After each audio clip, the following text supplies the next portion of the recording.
ചർച്ചകൾക്കിടെ പാലാ നഗരസഭാ കൗൺസിൽ യോഗം തുടരുന്നു. ഈ മാസം 21-നാണ് ചെയർപേഴ്സണെതിരായ അവിശ്വാസം. കൗൺസിൽ യോഗങ്ങൾ ഒരു ദിവസമാക്കി ചുരുക്കണമെന്ന പ്രതിപക്ഷത്തിന്റെ ആവശ്യം ചെയർപേഴ്സൺ തള്ളിയിരുന്നു. ഇതിനു പിന്നാലെ യോഗത്തിൽ വാക്കുതർക്കവും ഉണ്ടായിരുന്നു. അർജുൻ മട്ടന്നൂരുണ്ട് നമുക്കൊപ്പം. അർജുൻ, LDF-ലായിരുന്നു പുളിക്കക്കണ്ടൻ കുടുംബം ആദ്യം, പിന്നീട് UDF-ലേക്ക് വരുന്നു, സ്വതന്ത്രരായി നിൽക്കുന്നു, വിജയിക്കുന്നു, അവിടെ നഗരസഭ ഭരണം പിടിക്കുന്നു. പിന്നീട് UDF-നും പുളിക്കക്കണ്ടൻ കുടുംബം ഒരു ബാധ്യതയായി മാറുന്ന കാഴ്ചയാണ് നമ്മൾ കാണുന്നത്. ഇപ്പോൾ എന്താണ് പാലാ നഗരസഭയിൽ സംഭവിച്ചുകൊണ്ടിരിക്കുന്നത്?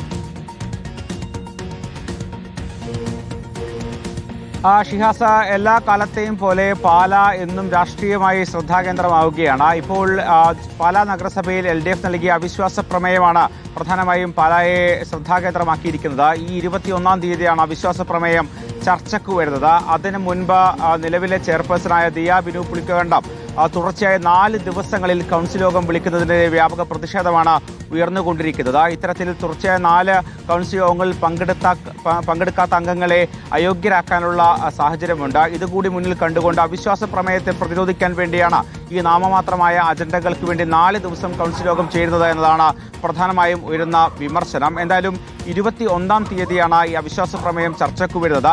ആകെ 26 അംഗങ്ങളുള്ള നഗരസഭയാണ്. നിലവിൽ UDF-ന്റെ ഭാഗത്ത് 14 പേരാണ് ഉള്ളത്. അതായത് UDF-ൽ 10 പേരും അതോടൊപ്പം തന്നെ സ്വതന്ത്ര കൂട്ടായ്മയായ ഈ പുളിക്കക്കണ്ടം കുടുംബത്തിലെ 3 പേരും ഒരു സ്വതന്ത്രനും ഉൾപ്പെടെ 14 പേരാണ് ഇപ്പോൾ ഭരണപക്ഷത്തുള്ളത്. അതോടൊപ്പം തന്നെ 12 പേർ ഇപ്പോൾ പ്രതിപക്ഷത്തുമുണ്ട്.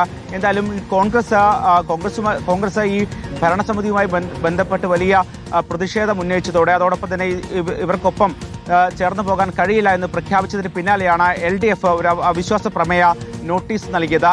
ഈ അവിശ്വാസ പ്രമേയത്തെ പരാജയപ്പെടുത്താനുള്ള എല്ലാ ശ്രമങ്ങളും പുളിക്കക്കണ്ടം കുടുംബം നടത്തുന്നുമുണ്ട്. എന്നാലും ഭരണപക്ഷത്തുള്ള ചിലരെങ്കിലും ഈ അവിശ്വാസ പ്രമേയത്തെ പിന്തുണക്കുമെന്നും അങ്ങനെ അവിശ്വാസ പ്രമേയം വിജയിക്കുമെന്നാണ് LDF-ന്റെ കണക്കുകൂട്ടൽ.